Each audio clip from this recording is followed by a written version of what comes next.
Hi guys, welcome back to the channel the coders TV. तो भाई last की video में हम लोगों ने देखा था कि किस तरीके से जो है हम JDBC प्रोग्राम का कनेक्शन करते हैं, ठीक है, डेटाबेस के साथ अपने।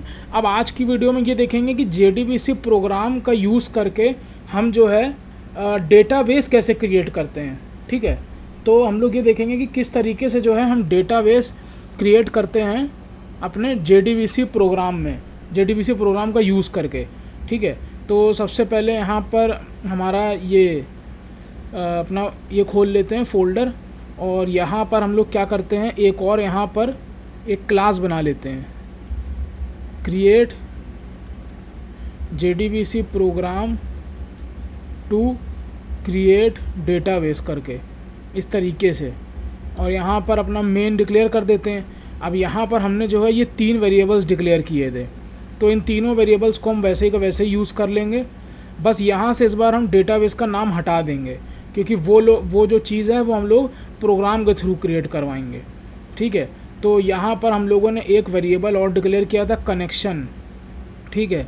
तो कनेक्शन एक वेरिएबल हम डिक्लेयर कर देते हैं। और एक वेरिएबल इसी तरीके से और होता है जिसको बोलते हैं स्टेटमेंट। तो ये स्टेटमेंट का यूज़ करके क्या होता है, हम क्वेरी फायर करते हैं। जो क्वेरी होती है ना, जैसे select star from student where ID equals to 101, ये जो क्वेरी होती है इसको हम फायर करते हैं। तो ये जो चीज़ है use to fire query statement use होता है, ठीक है। अब सबसे पहले हम लोग यहाँ ट्राई ब्लॉक क्रिएट करते हैं, उसके बाद एक कैच ब्लॉक क्रिएट करते हैं, ठीक है, कैच ब्लॉक क्रिएट करते हैं। उसके बाद हम लोग सबसे पहले driver manager dot get connection करेंगे। तो database URL, database user name और डेटाबेस पासवर्ड, इन तीनों चीज़ों का यूज़ कर लेंगे। और कनेक्शन जो वेरिएबल ऊपर बनाया है उसी में इसको स्टोर कर लेंगे, ठीक है। अब उसके बाद हम लोग ये स्टेटमेंट जो है इसका ऑब्जेक्ट बनाएंगे। ये तो रेफरेंस वेरिएबल है, स्टेटमेंट क्या है, इंटरफेस है। स्टेटमेंट एक इंटरफेस है। तो स्टेटमेंट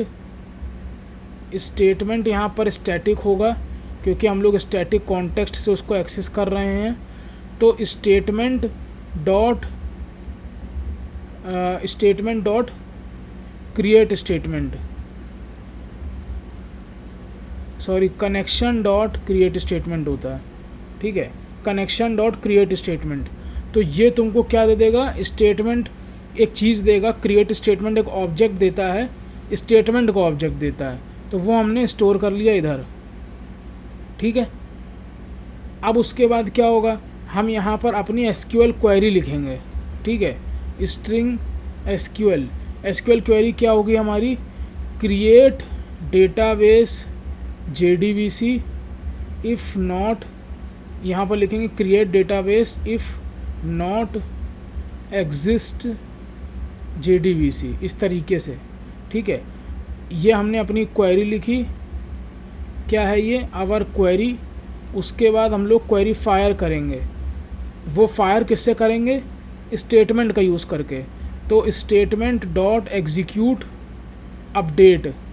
अब यहाँ पर कई सारे हैं, देखो, एक होता है एग्जीक्यूट, एक होता है एग्जीक्यूट अपडेट, एक होता है एग्जीक्यूट क्वेरी, ठीक है। तो एग्जीक्यूट अपडेट किस लिए यूज़ होता है, जब हमें डेटाबेस में कुछ अपडेट करना होता है, ठीक है। अब हम यहाँ पर ये चीज़ लिख देते हैं। इधर तुम्हारी जो स्लाइड है, यहाँ पर ये जो तुम्हारी स्लाइड है, यहाँ पर हम ये लिख देते हैं, ठीक है, ताकि तुम लोगों को भी जो है याद रहे। यहाँ पर हम ये लिख देते हैं कि जो तुम्हारा एग्जीक्यूट अपडेट जो होता है, use to perform any kind of update in database, ठीक है। और एक होता है execute query, use to fetch data only. तो ये इन दोनों में डिफरेंस होता है, ठीक है। तो ये तुम्हारा हो गया।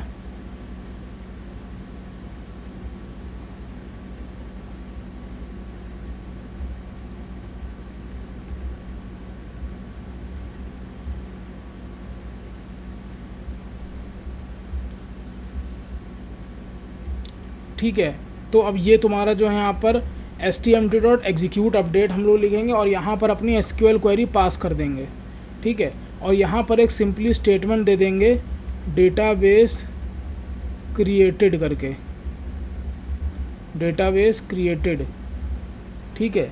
और अगर इन केस कोई प्रॉब्लम आती है तो हम सबसे पहले तो प्रिंट स्टैक ट्रेस से प्रिंट कराएंगे और यहाँ पर एक मैसेज दे देंगे डेटाबेस क्रिएशन फील्ड, ठीक है, इस तरीके से। तो अभी देखो JDBC डेटाबेस हमारा जो है वो क्रिएटेड है, तो इस केस में ये क्वेरी जो है यहाँ पर नहीं चलेगी और डेटाबेस फेल आना चाहिए लिख करके, ठीक है। अगर हम इसको रन करते हैं देखो क्या आता है, डेटाबेस क्रिएटेड आया है। वो क्यों आया है? क्योंकि ये कैपिटल JDBC है, इसीलिए आया है मे बी। अच्छा नहीं, एक सेकेंड, लेट सपोज यहाँ पर अभी JDBC 1 कर देते हैं हम लोग, तो क्या आता है, डेटाबेस क्रिएटेड। अच्छा JDBC 1 आ गया, ठीक है। और अगर मान लो JDBC 1 को हम ये प्रोग्राम अगर फिर से चला देते हैं तो क्या आएगा, ये हमें क्या रिटर्न करता है, INTI, ठीक है। तो अगर यहाँ पर हम लोग देखेंगे I की वैल्यू क्या आती है, सबसे पहले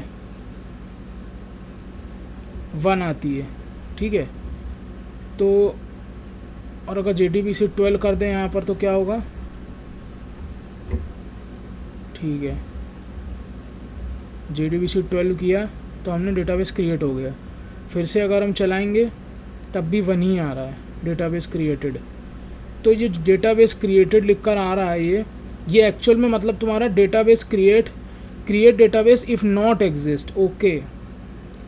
तो हम लोगों ने क्या क्वेरी यूज़ करी है, create database if not exist.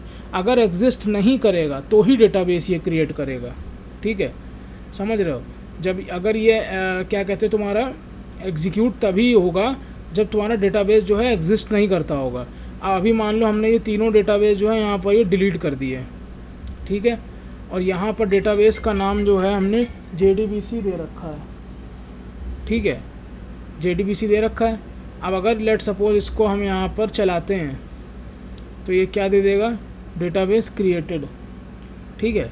तो तुमने आज के प्रोग्राम से ये देखा कि किस तरीके से हम जावा प्रोग्राम से, अपने JDBC प्रोग्राम से डेटाबेस क्रिएट करते हैं।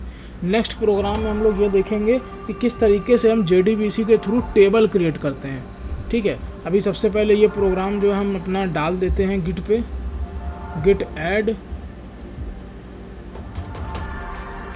JDBC program to create database, डाल दिया, गिट पुश कर दिया, ठीक है।